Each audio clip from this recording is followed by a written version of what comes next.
창세기 22장 15절에서 19절입니다.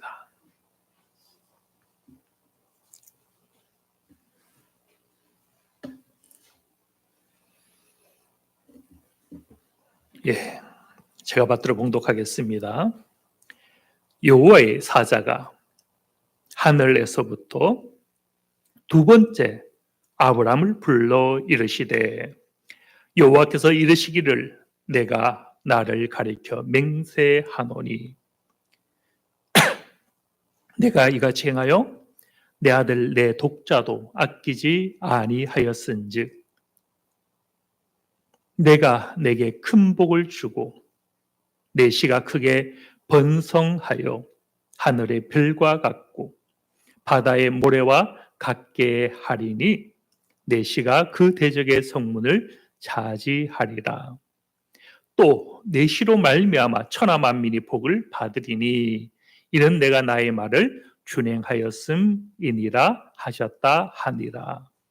이에 아브라함이 그의 종들에게로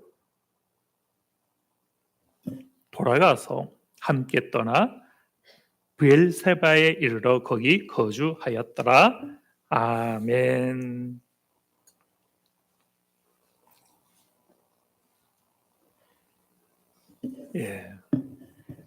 오늘 말씀의 제목이죠. 약속과 성취, 그 사이에 무엇이 있을 것 같습니까? 약속은 어디로부터 옵니까?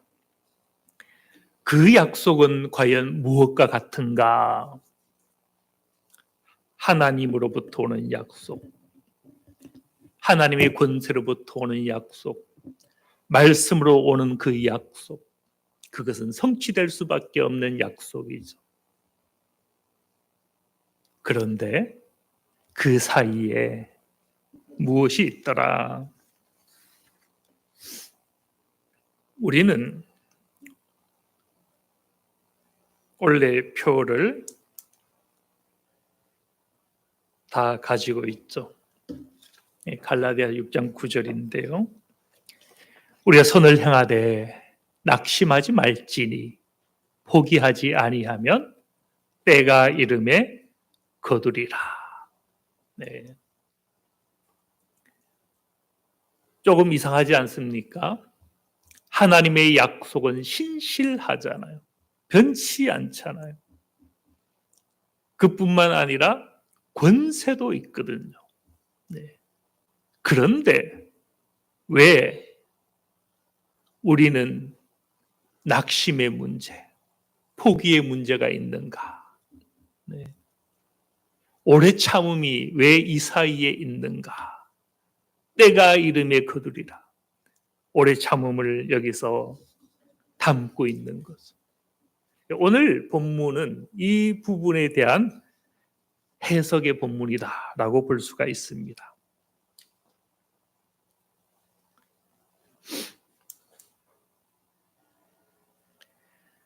오늘 창세기 22장 15절에 보면 여호와의 사자가 하늘에서부터 두 번째 아브람을 불렀죠. 첫 번째는 무엇이었겠어요? 아브람이 이삭을 잡으려고 칼을 들었을 그때. 지금 본문은 무엇과 상관합니까? 여호와의 일의 여정의 마지막 그 성취가 이루어지고 나서 아브람이 순종하는 것을 보고 나서 이어지는 마지막 본문이죠. 여호와의 사자가 하늘에서부터 두 번째 아브람을 불러 이르시되 여호와께서 이르시기를 무엇이라 이르십니까? 내가 나를 가리켜 맹세하노니. 내가, 누가요? 하나님이 무엇하셨습니까? 맹세하셨다. 근데 하나님이 맹세하실 때 산을 향하여서 내가 이 산을 걸고 맹세하겠다 하실 필요가 있습니까? 하나님께서 맹세하실 때 큰 바위를 가리켜서 내가 이 바위를 걸고 맹세하겠다. 이렇게 하실 필요가 있겠는가?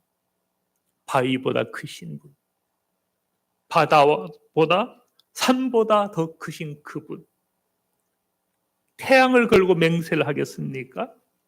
태양보다도 더 크신 그분, 자기를 가리켜 맹세하실 수밖에 없는 그분이죠. 나를 가리켜 말씀하시는 이가 무엇이다라는 거요? 최종적인 권위다. 모든 권위를 지나서 가장 근본적인 권위를 가진 그분, 그것을 오늘 보여주죠. 내가 나를 가리켜. 예. 그 다음 말, 그분이 무엇하고 있습니까? 맹세하노니. 맹세는 무엇과 같습니까? 히브리서 6장 16절에 보면 다 보이시죠? 맹세는 최후 확정이니라. 어떤 일을, 어떤 말을, 어떤 약속을, 어떤 언약을, 어떤 계약을 할 때 그게 맹세로 한다라는 것은 가장 최종적인 확약을 뜻하는 것이죠. 그렇게 맹세는 권위가 있는 것이죠. 사람의 맹세도 그와 같은데 그 맹세하는 그분은 이 땅의 어떤 산, 바다, 우주, 만물 비교할 수 없는 가장 최종적인, 당신도 최종적인 권위자이시고 맹세라는 그 언약도 최종적인 것. 하나님은 그렇게 지금 누구를 만나고 있습니까? 아브라함과 만나고 그렇게 말씀하고 있더라. 최종적인 그분, 그 권위로서 그에게 말씀하실 뿐만 아니라 그 말씀 자체도 맹세로 하고 있더라. 그런데 알고 보면 기록된 모든 하나님의 말씀도 그와 같은 것. 하나님이 아브라함을 통해서 오늘 우리에게 하시는 이 말씀 우리에게도 맹세와 같은 것이고 이 말씀이 하나님의 말씀이신 이상 이 말씀은 가장 근원적인 최종적인 권위를 가지신 분의 말씀인 것. 그 말씀이 오늘 지금 우리 앞에 있더라라는 것을 오늘 본문은 보여주고 있습니다. 그런 까닭에 우리가 삶을 살아갈 때에 하나님의 말씀이 이끄는 삶을 사는가는 굉장히 중요합니다. 왜요? 말씀만이 최종적인 권위니까. 헌법이 중요합니까? 말할 수 없죠. 헌법은 이 나라의 최종적인 권위죠. 이것은 아무도 어떤 다른 권력도 이것을 사적으로 유용하면 안 되는 거죠. 그런데 미국의 헌법이 있든 대한민국의 헌법이 있든 러시아의 헌법이 있든 그 모든 헌법 위에 있는 것은 무슨 법이겠어요? 하나님 당신의 말씀이죠. 그 말씀. 그런데 우리는 이 말씀이 이끄는 삶을 살지 못하고 세상의 방식과 세상의 지식과 그걸 쫓아 살아간다면 그것은 최종적인 권위 앞에 다 깨어질 수밖에 없겠지만 반대로 하나님의 말씀 가운데 그 최종적인 권위와 최종적인 확약으로 주신 말씀 가운데 우리가 준행하며 살아간다면 그것은 우리를 살리는 말씀, 우리를 세우는 말씀, 우리를 붙드는 말씀이 될 수밖에 없더라. 그런데요, 오늘 이 시간에 말씀하고자 하는 것은 그것만이 아니더라. 최종적 권세의 말씀, 그분으로부터 나오는 이 말씀이 최종적이기 때문에, 최종적인 권위이기 때문에 반드시 성취될 수밖에 없지만 그 사이에 무언가가 나타나고 있더라. 히브리서가 이 본문을 잘 해석했죠. 하나님께서 자기보다 13절에 6장 13절에 자기보다 더 큰 이가 없으므로 자기를 가리켜 맹세하였다. 가장 근원적인 그분이 하신 것이다. 이 맹세는 최후의 확정이다. 그럼에도 불구하고 15절에 보면 여기는 아브라함의 순종이 나타나죠. 그가 오래 참아 약속을 받았느니라. 하나님의 신실한 약속, 맹세의 약속, 권세의 약속, 반드시 이루어지는 그 약속이 있지만 그럼에도 불구하고 아브라함이 무엇을 나타내었다라는 겁니까? 당신의 순종, 섬김, 인내, 오래 참음으로 그 약속에 참여하고 있더라, 이런 것이죠. 그럼 우리가 어떻게 말씀 이끄는 삶을 살아야 하는가? 중요한 것이죠. 히브리 해석만이 아니라 이 창세기 22장 15절 이하도 마찬가지로 분명히 말씀하고 있죠. 6절에도 하반절에 내가 나를 가리켜 맹세하노니. 너무 최종적이잖아요. 그런데 그 다음 이어지는 것이 무엇입니까? 내가 이같이 행하여 내 아들 내 독자도 아끼지 아니하였은즉. 하나님의 말씀하심이 이루어지는데 그 간격 그 사이에 아브라함의 순종이 지금 드려지고 있는 거예요. 바로 그거죠. 우리가 생각할 때 하나님의 말씀 무엇과 같습니까? 빛이 있으라 하심에 빛이 있었고, 말씀은 무엇합니까? 그대로 되는 말씀이잖아요. 빛이 있으라 하심에 빛이 있었는데 그 사이에 우리가 개입을 했습니까? 못했습니까? 네? 하나님의 해와 달과 별아 있으라 할 때에 우리 인간이 그때 개입을 했어요? 못했어요? 우리는 그때까지 지은 바 되지도 않았던 말씀은 스스로가 최종적인 권위이고 스스로가 권세이잖아요. 그럼에도 불구하고 하나님은 당신의 말씀과 그 맹세, 그 성취 그 사이에 아브라함의 순종을 보시고 있더라는 것이죠.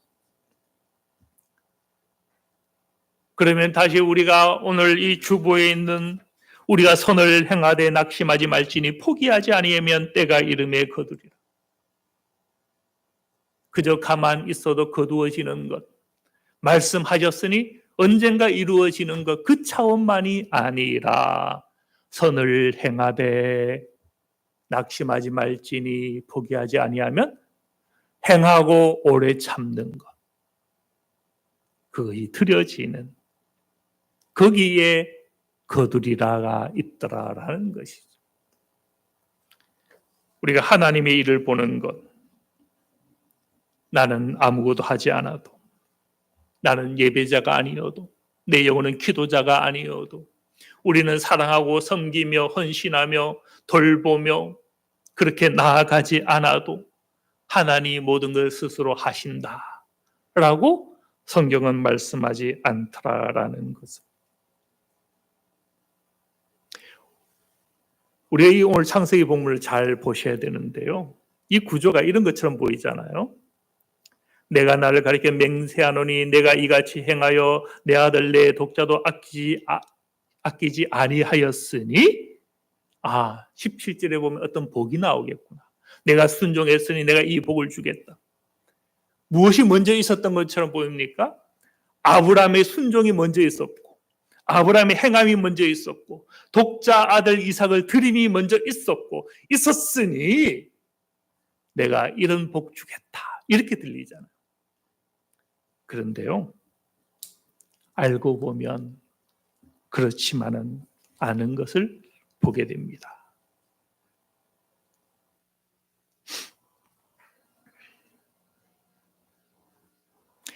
(17절의) 약속, 내가 행하여 내 사랑하는 독자 아들 이삭을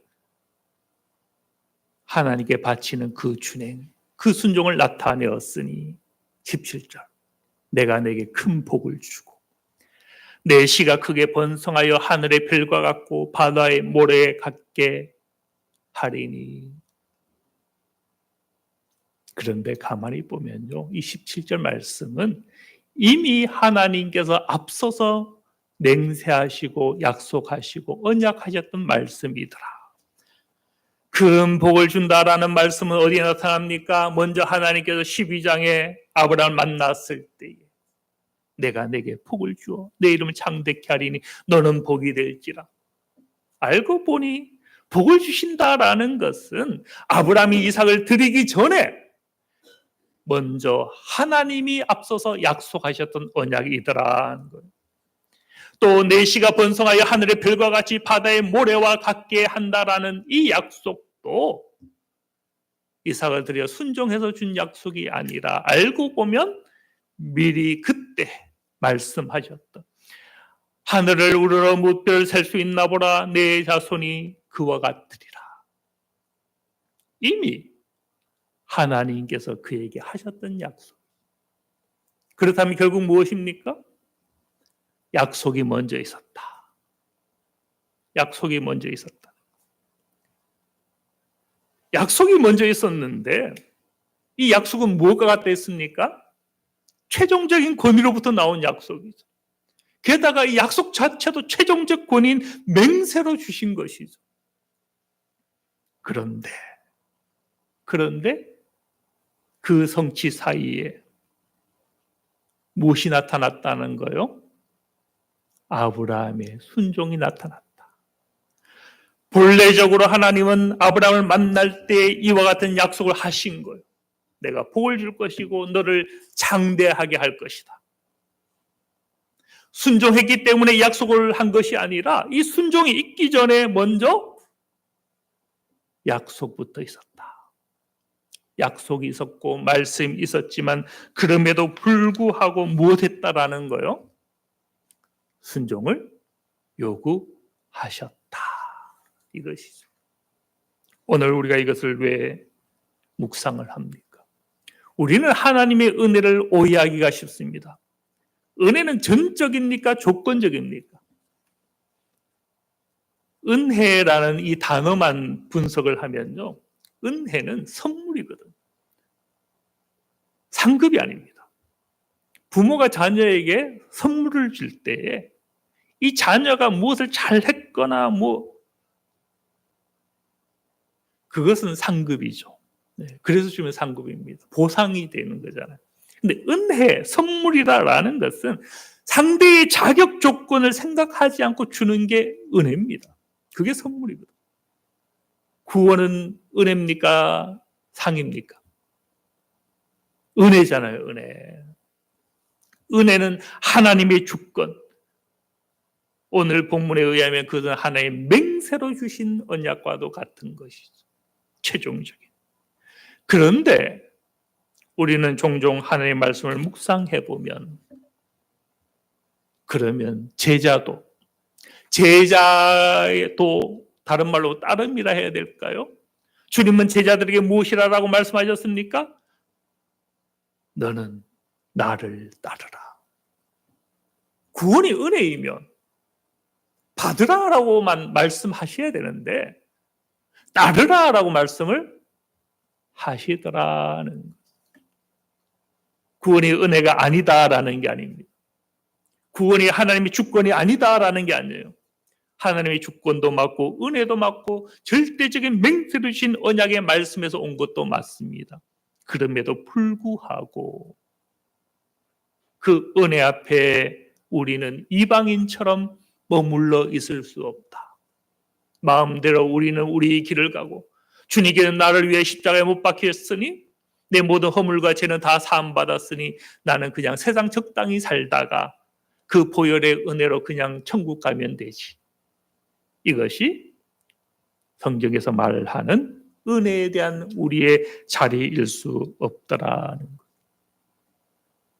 두 가지가 항상 같이 있더라. 은혜는 전적이고 그 은혜의 성취는 맹세로 주신 언약의 말씀에서 오는 것이지만 거기에는 우리의 응답과 우리의 오래 참음과 아브라함에 의하면 그것은 하나의 시험과도 같지만 시험을 이김을 통해서 그 순종을 통해서 그 은혜에 참여하더라.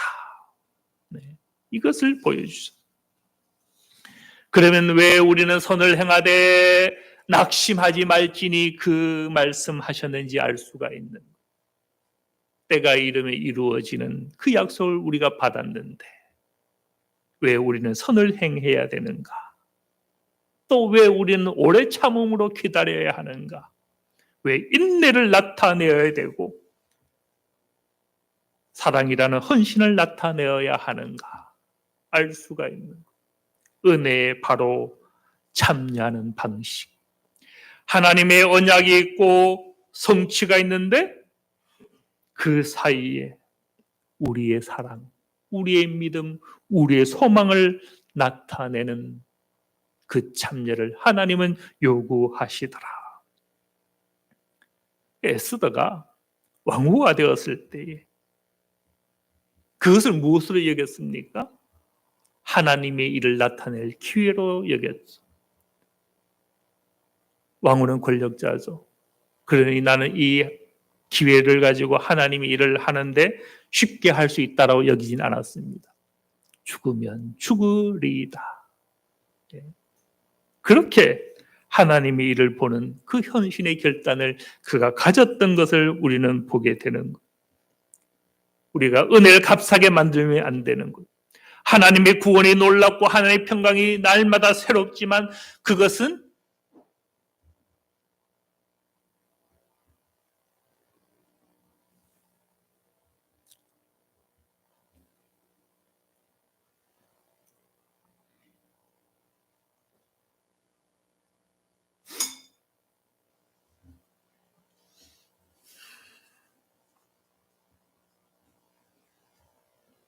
기도 제목이네. 예.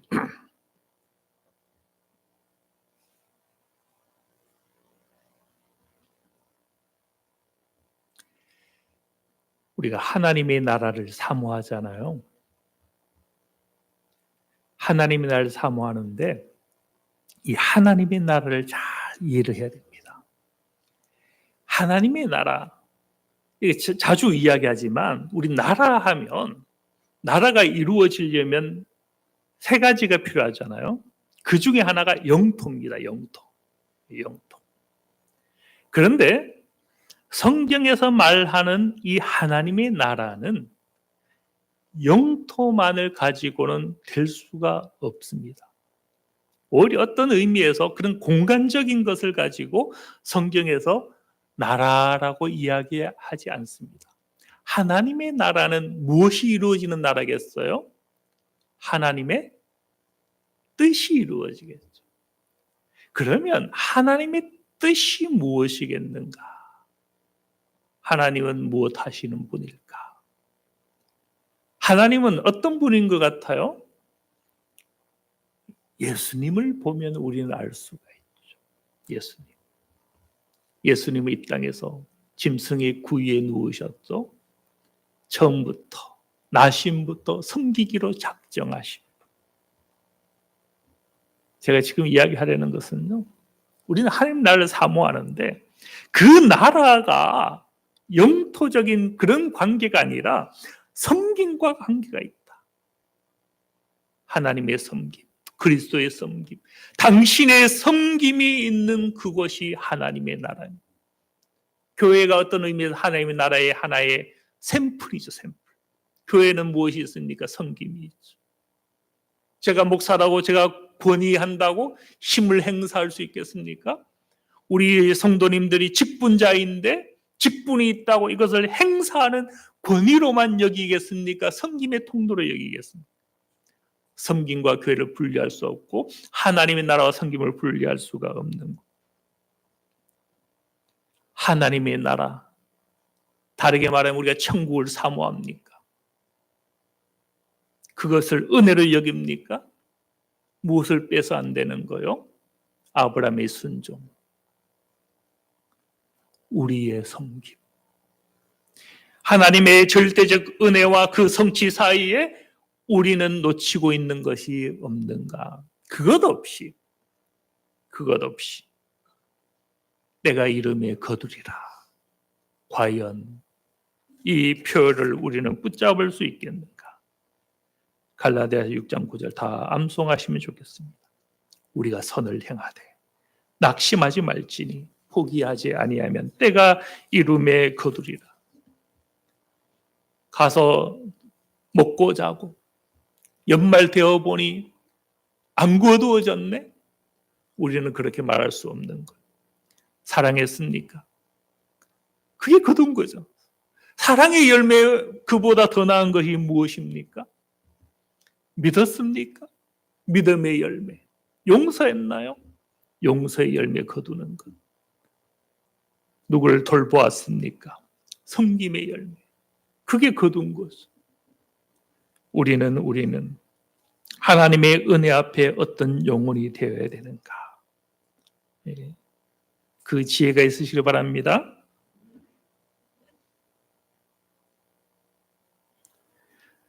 그렇게 오늘 본문은 하나님의 일, 여호와의 일이라는 놀라운 약속, 하나님이 일하심을 보여주면서 동시에 놓치지 않는 것은 내가 준행하였다. 내가 사랑하는 독자 이삭을 나에게 드리는 것을 내가 행하였다. 까닭에 내가 내게 큰 복을 주고 내 씨가 크게 번성하여 하늘의 별과 같고 바다의 모래와 같게 하리니. 먼저 주셨던 약속이었지만 이 성취 그 사이에 아브라함의 순종을 하나님은 보시고 계시더라. 이걸 보여주세요.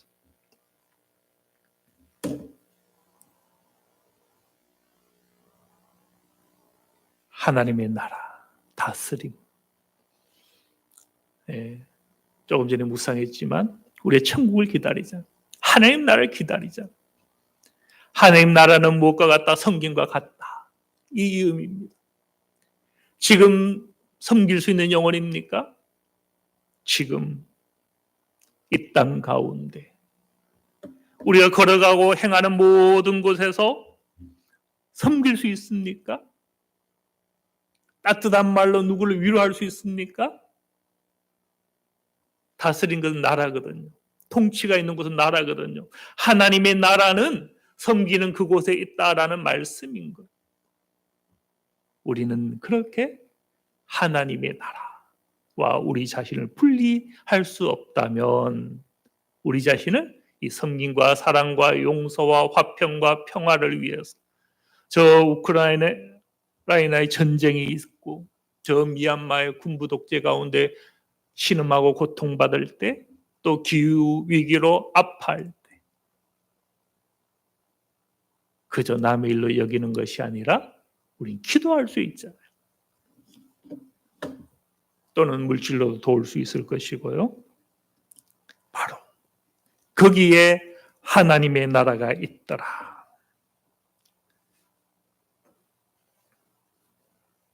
한 장 넘겨주시기 바랍니다. 17절. 내게 복을 주어 내 자손을 하늘의 별과 같이 많게 하리라. 그 말씀도 놀라운 말씀이지만 17절은 더 이어서 이 약속을 하는 것. 내 씨가 그 대적의 성문을 차지하리라. 놀라운 약속이 여기 있는 것. 내 씨. 내 씨는 누구를 가리킵니까? 아브라함의 씨, 아브라함의 씨면 이삭이 될 수 있고 야곱이 될 수 있고 그 후손 이스라엘이 될 수 있는데 조금 전에는 히브리서 6장이 해석을 했던 것처럼 갈라디아서가 이 시를 해석을 했죠. 여럿을 가리켜 그 자손들이라 복수를 사용하지 아니한 것을 볼 때에 오직 한 사람. 아브라함의 씨앗은 자손들이거든요. 복수여야 되는 거거든요. 그런데 여기서 단수 자손들이라 하지 않고 자손이라 하였으니 이것은 한 사람 예수 그리스도를 가리킨다. 이렇게 사도 바울은 갈라디아에서 해석을 하고 있는 거죠. 내 시가 대적의 성문을 차지하리라. 자, 이 대적은 우리의 눈으로 보면 이 대적이 누굽니까?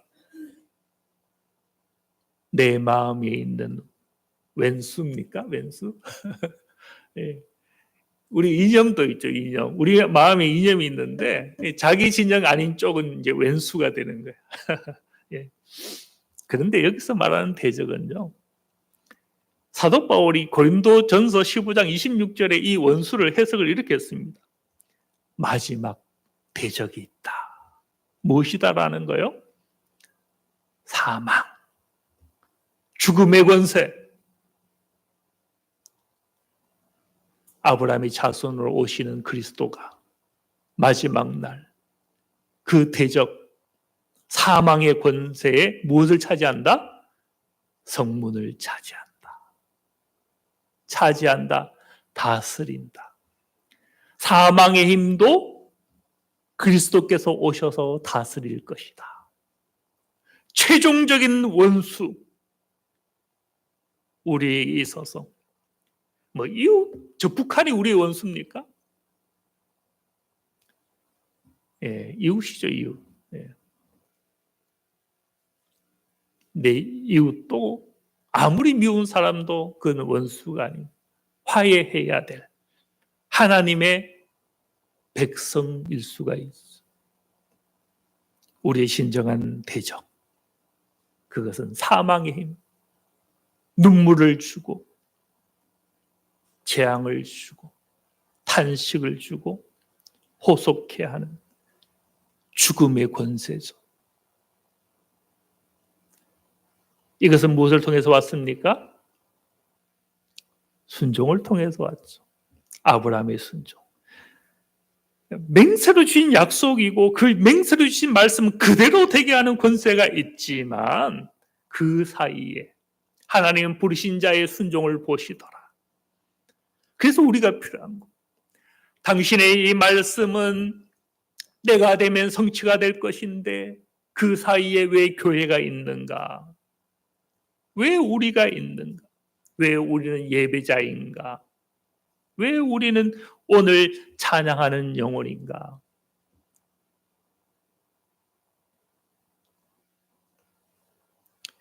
성문을 차지하는 게요, 우리가 생각하는 저 위에 있는 하늘의 권세로 된 게 아닙니다.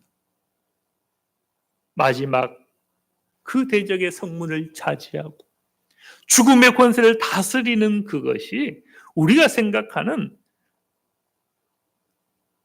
지존자의 어떤 대단한 능력으로 이 사망의 성문을 차지한 게 아니에요. 사망의 그 자리까지 주님께서 내려가셔서 섬기시는 낮아지심, 섬김을 통하여서 이 사망의 권세를 다스린 것.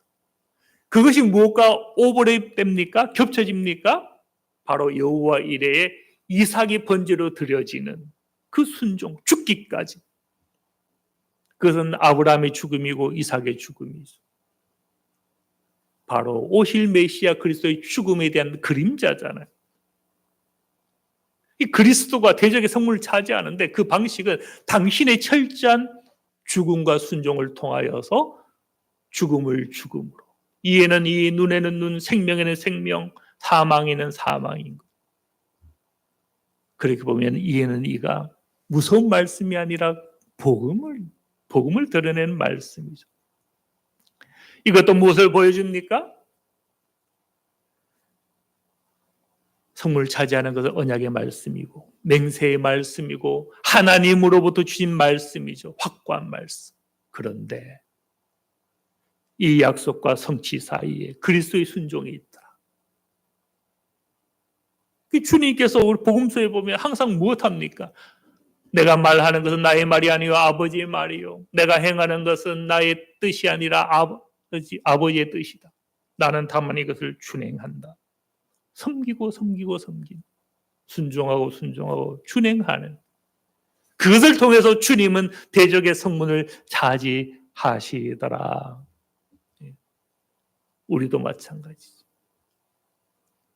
주님께서 이 땅에 계셨다가 다시 가셨잖아요. 다시 오시기 위해서.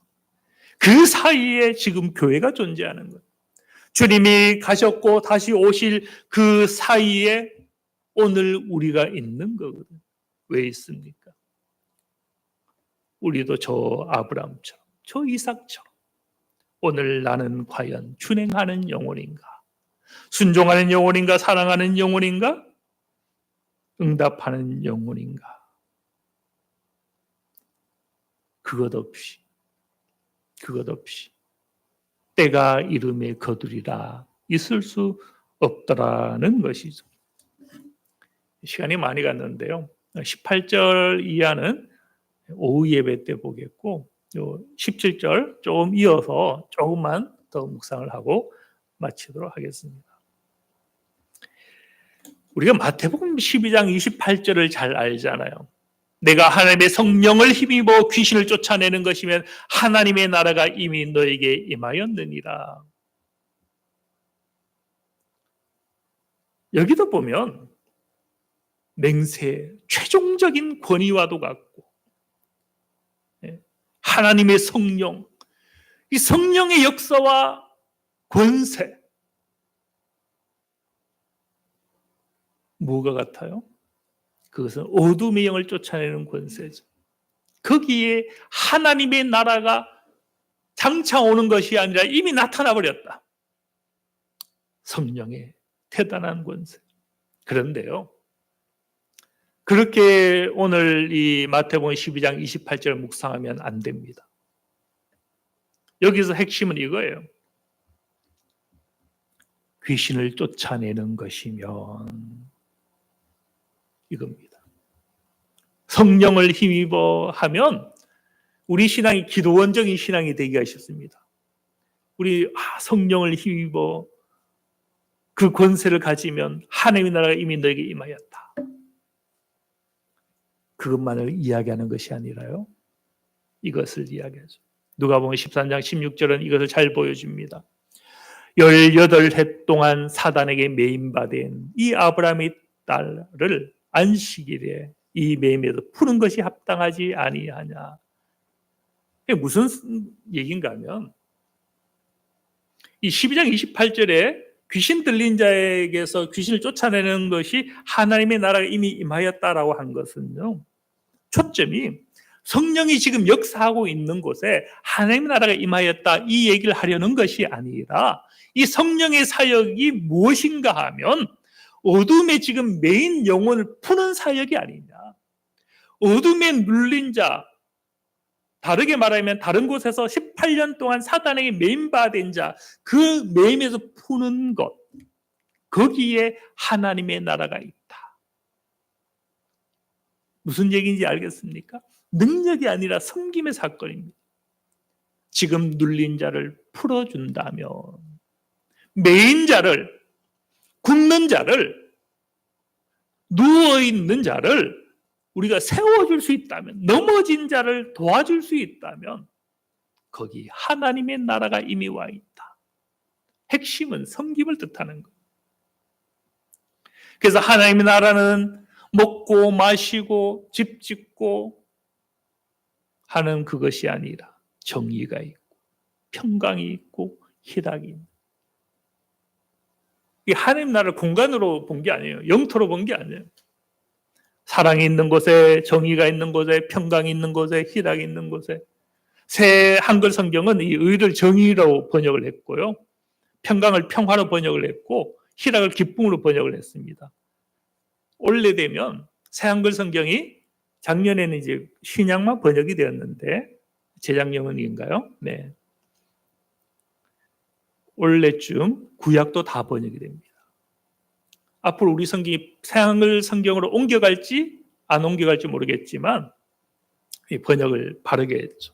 의하면 우리가 애매하잖아요. 정의. 여러분이 살아가실 때 정의를 가지고 살아갈 수 있겠어요? 그게 하나님의 나라와 같다라는. 평화를 위해서 살아갈 수 있겠습니까? 거기에 하나님 나라가 온다는 것. 샬롬의 사람. 왜 희락이 아니라 기쁨으로 바꾸었을 것 같아요? 왜 평강이 아니라 평화로 바꾸었을 것 같아요?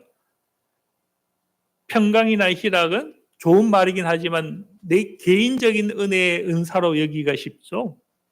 평화, 기쁨은 공동체적이잖아요. 정의도 마찬가지고. 이것이 다 하나님의 나라와 상관하죠. 이 섬김. 하나님의 나라는 최종적인 은혜이거든요. 그런데 그 최종적인 은혜가 우리의 정의와 우리의 평강과 우리의 희락 없이 오느냐? 아니다라는. 성경을 우리가 묵상을 해보면 그런 거예요. 우리는 가만히 있는데 그냥 성령이 임하면 하나님의 나라가 임합니까? 성령이 임하면 그 성령의 힘으로 매임에서 푸는 일을 할 때에 거기에 하나님의 나라가 있다는 것이. 예, 오늘 말씀을 마칩니다. 왜 우리가 오래 참아야 됩니까? 왜 우리가 순종해야 됩니까? 왜 우리가 지금 사랑해야 됩니까? 말씀은 신실하지만 우리의 사랑을 사용하시거든. 말씀은 이루어지지만 우리의 순종을 사용하시거든. 거기에 열매가 있더라. 그렇게 열매를 취하시는 저와 여러분들 다 되시길 바랍니다. 예, 기도합니다. 하나님 아버지, 하나님 아버지, 하나님은 권세이시지만 말씀 역시 권세, 맹세의 말씀이시지만 아브라함의 순종을 사용하시고 이삭의 순종을 사용하시고 그들의 준행함을 사용하신 것처럼 오늘 우리도 참 하나님의 말씀의 그 성취, 그 약속 참여하기 위하여 말씀 이끄는 삶, 말씀 이끄는 순종, 말씀 이끄는 사랑을 우리도 행하게 하여 주시옵소서. 그래서 때가 이름에 거두는 모든 역사가 우리 것이 되게 하여 주시옵소서. 감사드리며 예수 그리스도의 이름으로 기도드립니다. 아멘.